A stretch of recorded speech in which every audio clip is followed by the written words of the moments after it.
کبھی کبھی کیا ہوتا ہے، ہمارے بہت سے دوست ہیں جو بزنس کرتے ہیں، بہت سے دوست ہیں مختلف کمپنیز میں مختلف پوزیشنز پہ کام کرتے ہیں، تو جب یہ ٹیم بلڈنگ کرتے ہیں نا، یہ ریکروٹمنٹ کرتے ہیں، لوگوں کو ہائر کرتے ہیں، تو وہ آرگنائزیشنز جہاں جو بڑی گرو کرتی ہیں نا، ان کے اندر یہ وہ پیٹرن ہے جو آپ بزنس مینجمنٹ کی سائنسز بھی اگر آپ نے جس میں سے جن لوگوں نے پڑھی ہے نا، وہ اس پیٹرن کو خود ہی انہیں سمجھ آ جائے گا جو میں بات کہہ رہا ہوں.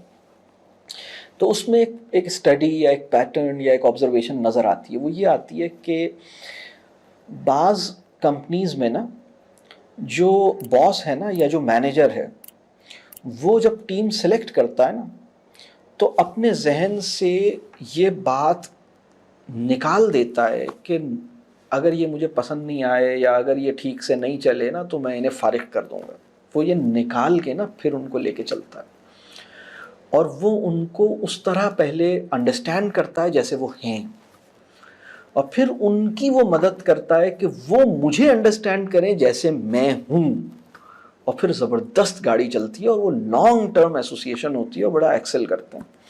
لیکن کبھی کبھی کیا ہوتا ہے، بعض باسز ایسے ہوتے ہیں وہ کہتے ہیں کہ نہیں، اگر نہیں چلا نا، اگر نہیں پسند آیا تو فارغ. تو یہ جو میاں بیوی کا تعلق ہے نا، اس کا ایک چیلنج یہ ہے کہ اس کے اندر ایک ایگزٹ بٹن ہے نا. آپ کہتے ہیں بس ٹھیک ہے، نہیں پسند تو بس ٹھیک ہے، میں جا رہی ہوں، ختم.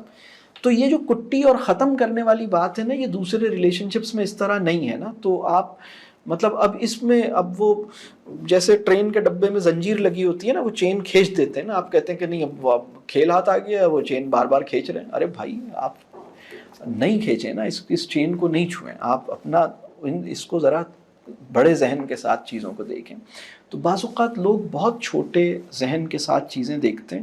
اللہ ہمیں ٹرسٹ کرنے کی کیپیسٹی ہم سب کی بڑھائے، ٹرسٹ حاصل کرنے کی بھی. دیکھیں نا، رسول اللہ صلی اللہ علیہ وسلم کی ٹرسٹ ارن کرنے کی کیپیسٹی کیا ہے، آپ یہ دیکھیے. یعنی رسول اللہ صلی اللہ علیہ وسلم کا دشمن جو ہے، وہ رسول اللہ صلی اللہ علیہ وسلم کے پاس اپنی امانت رکھوا رہا ہے. کبھی آپ سوچیں، ابو لہب کے پاس اپنی امانتوں کو غیر محفوظ سمجھتا ہے، اور رسول اللہ صلی اللہ علیہ وسلم جس کی شرارتوں اور جس کی کہہ لیجئے ظلم کی وجہ سے ہجرت پہ مجبور ہوئے ہیں نا، کہ مطلب تم اتنا انہوں نے ستایا، لیکن وہ اپنی امانتیں رسول اللہ صلی اللہ علیہ وسلم کے پاس سیف کنسیڈر کر رہا ہے. آپ کبھی سوچیں کہ کیا کریڈیبلٹی، مورل کریڈیبلٹی کیسی ہے، ٹرسٹ کیسا اس نے گین کیا ہے کہ رسول اللہ صلی اللہ علیہ وسلم کا مخالف اپنے سردار کے پاس امانت نہیں رکھواتا، رسول اللہ صلی اللہ علیہ وسلم کے پاس امانت رکھواتا ہے اور اسے محفوظ تصور کرتا ہے. اپنے بڑوں کی ایڈوائس کے اوپر شک کرتا ہے، رسول اللہ صلی اللہ علیہ وسلم کے مشورے اور رسول اللہ صلی اللہ علیہ وسلم کے ڈیسیجنز پہ ٹرسٹ کرتا ہے. وہ اس ایمان کو اس لیے قبول نہیں کر رہا کیونکہ اسے پتا ہے کہ اگر میں نے قبول کیا تو میری پوری لائف کو میری بہت ساری حرکتیں چھوڑنی پڑیں گی نا.